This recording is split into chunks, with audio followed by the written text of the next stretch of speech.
Kompania Fier Termoelektrik SHA ka njoftuar zyrtarisht fillimin e punimeve ndërtimore për projektin e saj madhor impiant energjetik me cikël të kombinuar në territorin e Bashkisë Roskovec.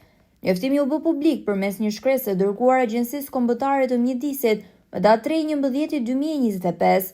Projekti impiantit, i cili pritet të ketë një kapacitet prej 170 MW, bazohet në lejen e ndërtimit numër 1071 fraksion 10 datë 31/10/2025, e miratuar më herët me vendimin e KKTU numër 04 datë 27/2/2025.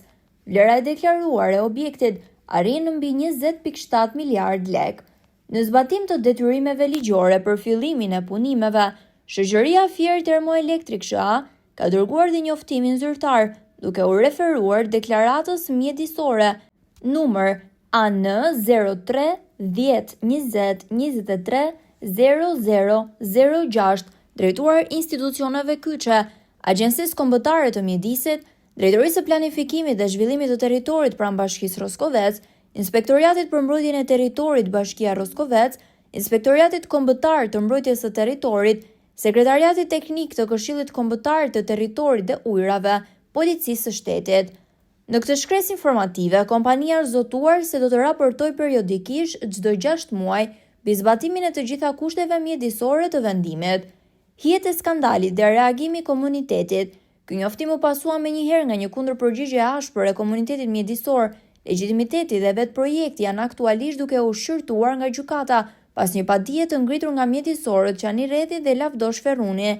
Gjithashtu, prokuroria është vënë në lëvizje pas një kallëzimi penal të bërë nga aktivisti dhe avokati Altin Goxhaj, së bashku me mjedisorin Sazan Guri.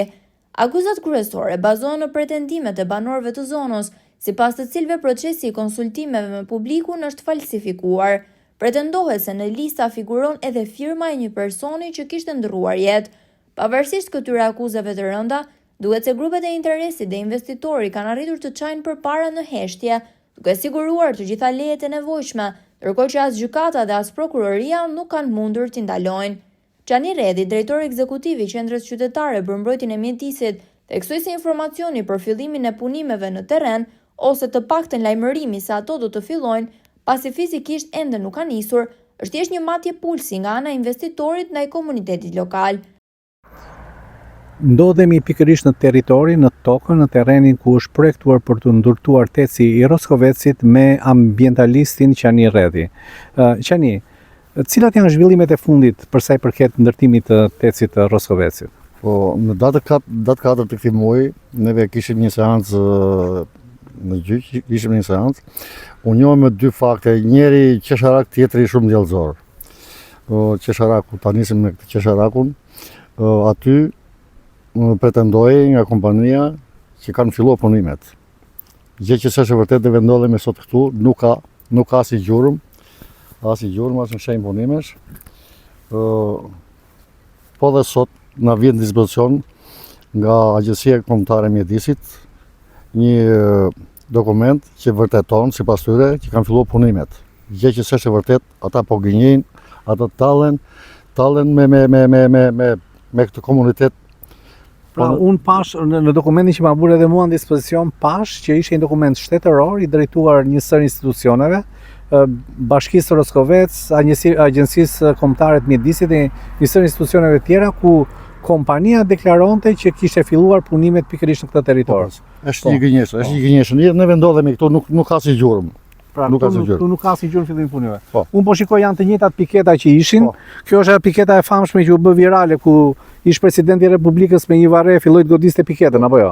Kjo është pikërisht kjo piketa dhe 4 piketat, por vura re që kishte edhe një shtesë në projekt, mos gaboj, domethënë një shtesë, një pjesë tokë dhe terreni që ishte marrë shtesë. Ky është ai fakti djallëzor që thash që mësuam herën e fundit në gjykat.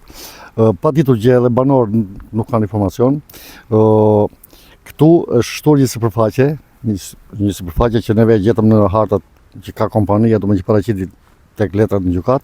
Është paraqitur edhe ky trekëndshi që duket këtu, mund ta fokusosh. Po jo, i morëm pamjet e trekëndshit me dron, pra kjo pjesa këtu është shtesë. Po pra përveç ky siste domethënë sa hapësirës që janë 4 piketa të shtuar dhe pjesa e trekëndshit. Nuk e di, ma kanë dieni banor apo nuk kanë, këtë nuk mund të flas dot, mund të pyesin.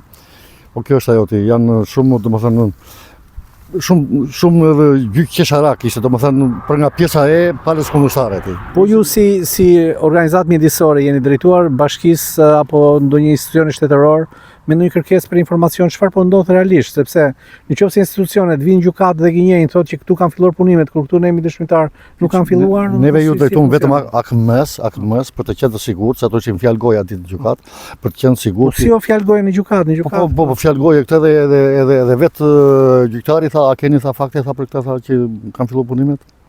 Kur një ditë para, unë kam ardhur këtu një ditë para datës, datën 3 kam ardhur ka bërë filmime, domethënë nuk isha si gjurmë punimesh. Pra janë, unë me sa mbaj mend, janë dy momente, domethënë një moment është që kjo padi është goditur, ky projekt është goditur me një padi civile në gjykat, por është edhe një padi tjetër nga avokati Goxhaj në SPAK. Po ajo si po ecë? SPAK-u ja ka kaluar prokurorisë së Fierit për ta vazhduar, domethënë nuk keni informacion për atë padi? Nuk kemi. Deri tani s'kemi informacion.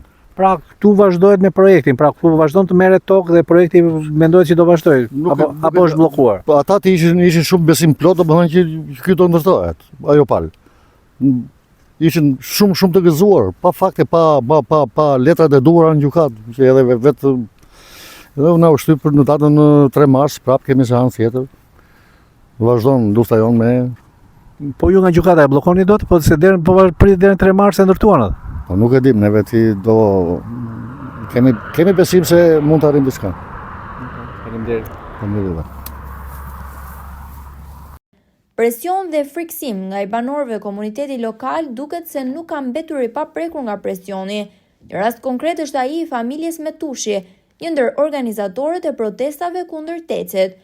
Papritur në derën e shtëpisë së tyre u shfaqën 4 furgona të forcave speciale policore, me pretekstin e prishjes së një ndërtimi pa leje mbi kolektor. Në fakt, ndërtimi rezultonte me leje dhe ndodhej larg kolektorit. Prania e një force të shtuar policore, më shumë se sa për zbatimin e ligjit, u perceptua si një mesazh i qartë frikësimi. Segmente të caktuara të lidhura me shtetin po u bënin me dije banorëve që të mos e kundërshtonin këtë projekt. Ndërkohë në zonën e Sukut, raportohet se është parë vëllai i Bashkim Ulajt duke biseduar me njerëz me influencë dhe duke vëzhguar nga larg shtëpitë e atyre që e kundërshtojnë hapur projektin.